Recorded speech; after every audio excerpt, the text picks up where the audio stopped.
2004年的阿比查邦早已经拍出了惊世骇俗的祝福，纯电影的道路对运动影像的探索。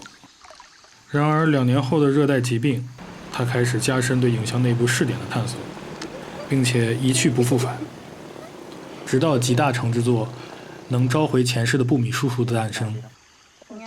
这一次我们说说热带疾病，这部让试点产生崭新可能的先驱之作。我们先要搞清楚影像内部试点的意义。试点意味着单纯的他看或者我看，而他和我都不在场，这就是主观试点和客观试点。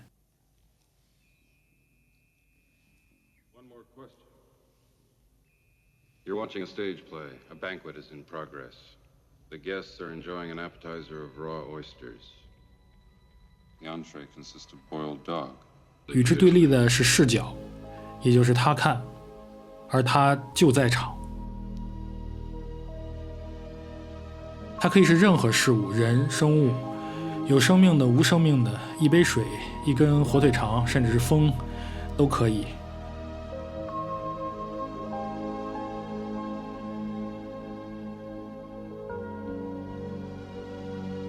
我敢说贝拉塔尔拍过风的视角镜头，你信不信？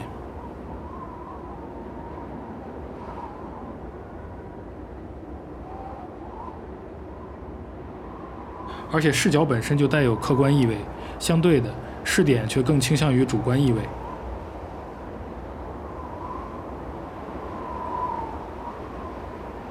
在一套特定的视听语汇中，我们很难单独提炼，并且分辨视角和试点的不同。因为任何一个独立的镜头不在语境内观察，它可以成为任何可能，可以是主观视点，可以是客观视点，也可以是主观视角。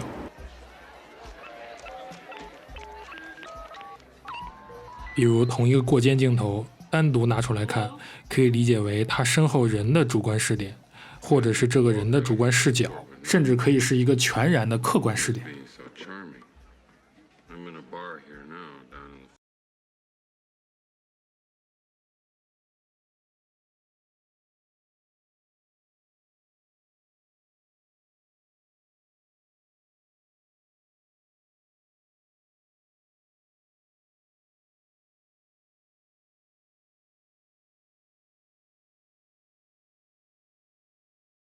所以这个概念我们需要在具体的视听表达中联系上下文得以区分。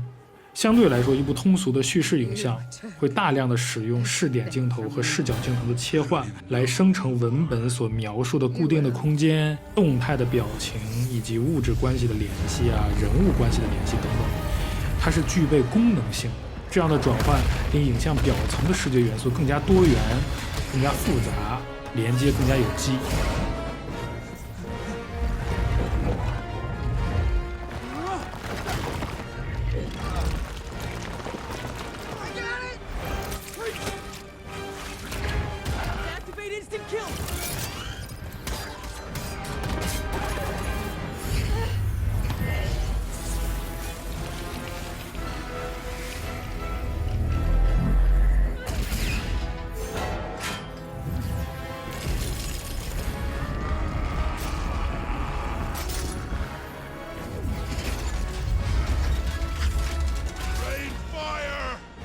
But sire, our troops just do it!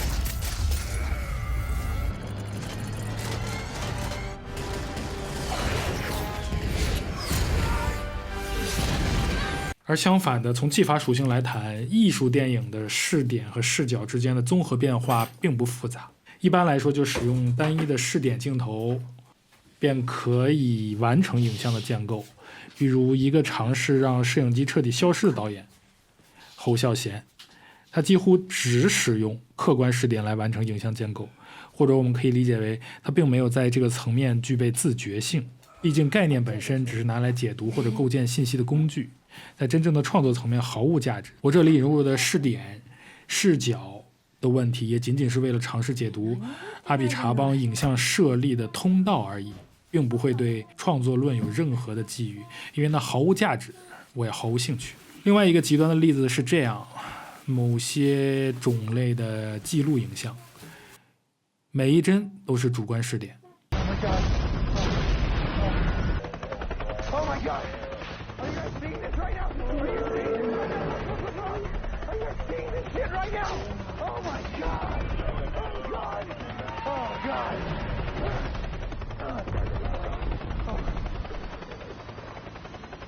Oh god! Those aren't gonna hit us, are they? Oh my god, they hit it! They just hit it right now! Look, you guys, they just hit it! They hit it! Oh my god! Yeah, they hit it! You guys, they hit it! Look at that!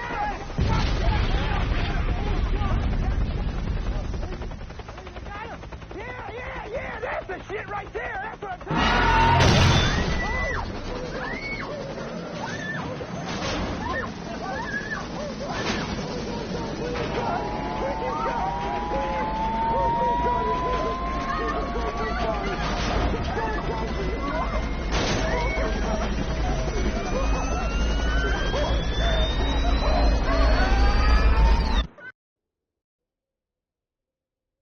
那么搞清楚这些之后，我们来看看阿比查邦给影像内部的视点增添了什么新的意义。答案就是关于对视的规律悖论。要弄清楚这个问题，我们先要分辨出那些突然出现的极特殊的主观视点镜头在阿比查邦的电影中到底意味着什么。这也同时成为他文本的重要入口。热带疾病中，除去大量冗长的大景别固定镜头和肩扛小景别移动镜头之外，有另外两种镜头非常的突兀，它每次都正在规律的移动，夹带着信息只有两个指向，向某个方向飘动的空镜头，另外一个是对视镜头，也就是被摄者正面看向镜头。前者都是客观视点或是人物的主观视点，而后者却是一个影像内部不存在的客体的主观视点，没有形成任何一个视角镜头。也就是说，阿比查邦在尝试用信息量巨大的朴实的客观视点压制主观视点的敏感性，他几乎将这些主观视点藏在了非常深的衣柜里，甚至在某些客观视点镜头的结尾，我们才意识到这是一个完整的主观视点镜头。比如第一个飘动镜头的出现，开篇一群士兵找到尸体后，一边用步话机沟通，一边走出森林的时刻，他们聊着一首是否可以出现在步话机里面的老歌。随着这首歌，镜头悄悄地向前飘动了起来。这时我们才发现，原来这是一个主观视点，一个人在看他们，并且向前移动，接着向相反的方向，一个类似 Ken 的裸体男人走回了森林，然后视点回到了村庄。Ken 看着镜头，这里形成了第一个对视的主观视点镜头。Ken 看着镜头，好像刚结束了自己的表达，而看着他的究竟是什么，我们不得而知。之后我们慢慢会明白，这个视点就是幽冥的视点。接着就是 Ken 的主观视点，他看到老太太在切菜，老太太回头说，这真是一个悲伤的故事。这就是 Ken 似乎刚给老太太讲了什么，是关于发现的那具尸体吗？还是自己身上发生了什么事儿？我们不得而知。但根据灵道的预言，这时候的 Ken 已经被虎灵盯上，虎灵已经幻化成 Ken 的模样走回了森林，也就是士兵们发现的尸体就是之前虎灵寄生的另外一具肉体。这之后没过多久，童就从森林中回来，开始了两个人的相遇。虎灵也同时开始了他的计划，而盯上肯的原因应该就是肯讲的这个故事，但阿比查邦没有直接告诉我们。文本的问题后面再谈，这里重点先说清视点的问题。在吃饭的时候，我们感觉肯对童有好感，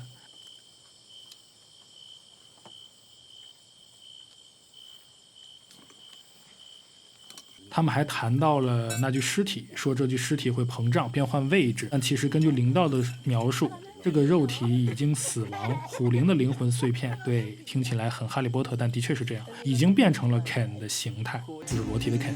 接着到目前，其实阿比查邦已经把灵魂的视觉形态和听觉形态和盘托出，只是在士兵和虎灵的故事出现之前，我们无法深刻体会。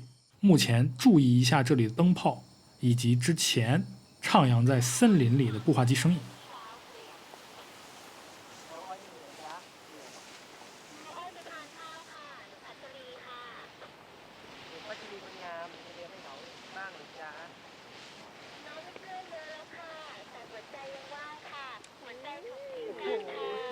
一直到童去洗澡，接着一个镜头缓慢横移，飘动的主观视点再次出现。切了近景后，肯坐在树下啃指甲，然后肯忽然看向镜头，邪魅的笑，这又形成了第二个对视的主观视点，但长度令人惊讶。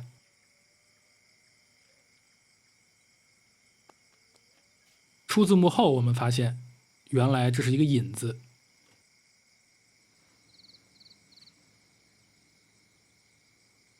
阿比查邦用了一个引子，就将视听元素的建构逻辑、种类、衍生意义全部带出。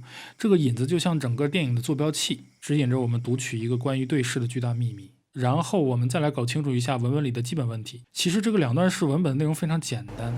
第一段描述下乡的士兵肯追求农村小伙童的过程，第2段描述士兵，也就是这个猎人肯进入森林寻找吃掉牛的虎灵的过程。结构层面，第1段是锁，第2段是钥匙。表达层面，第2段是第1段的转喻，也就是阿比查邦把士兵追逐农村小伙的过程比喻成了一个士兵和虎灵相互探索和缠斗的过程。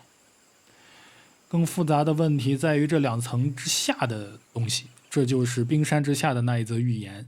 如果说第1段的引子是坐标器，那么第1段故事和第2段故事之间的被称为灵魂之道的寓言，就是这个坐标器的电池为坐标器发挥作用提供了能源。这让人不得不想到《地球最后夜晚》是如何借鉴这套文本规划的。这个问题以后再谈。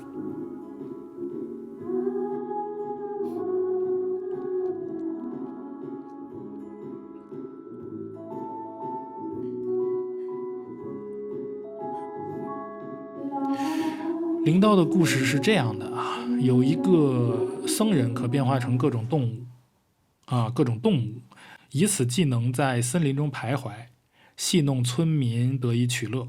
但有一次出了差错，僧人变成老虎以后，被猎人发现，猎人随即枪杀了老虎。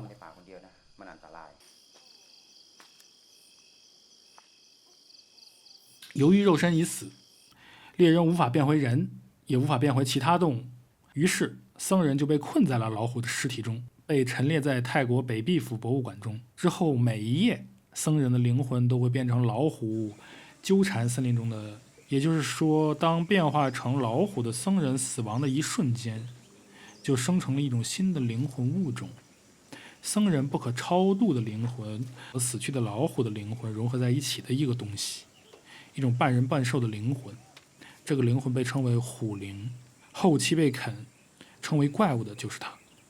所以一定要非常清晰地搞懂这个虎灵预言，因为这个虎灵的生成原理需要在最终肯和虎灵对视后才可以完全读取。它也成为《热带疾病》这部电影的万能电池，它给影像内部所有的元素提供了充沛的能量和意义。这则预言犹如阿比查邦电影里的以太，是其影像中客观复制物质世界构成的最小单位。接着让我们来看看阿比查邦是如何继续深化对视的意义，在运动影像的基础上到底又做出了什么惊人的尝试，这要放在下一期来聊了。มันเป็นจริงมาก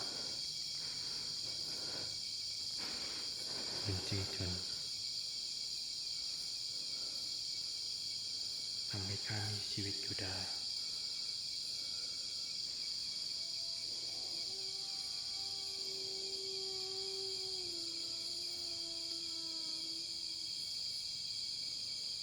เมื่อข้าได้กินจิตวิญญาณของแกแล้ว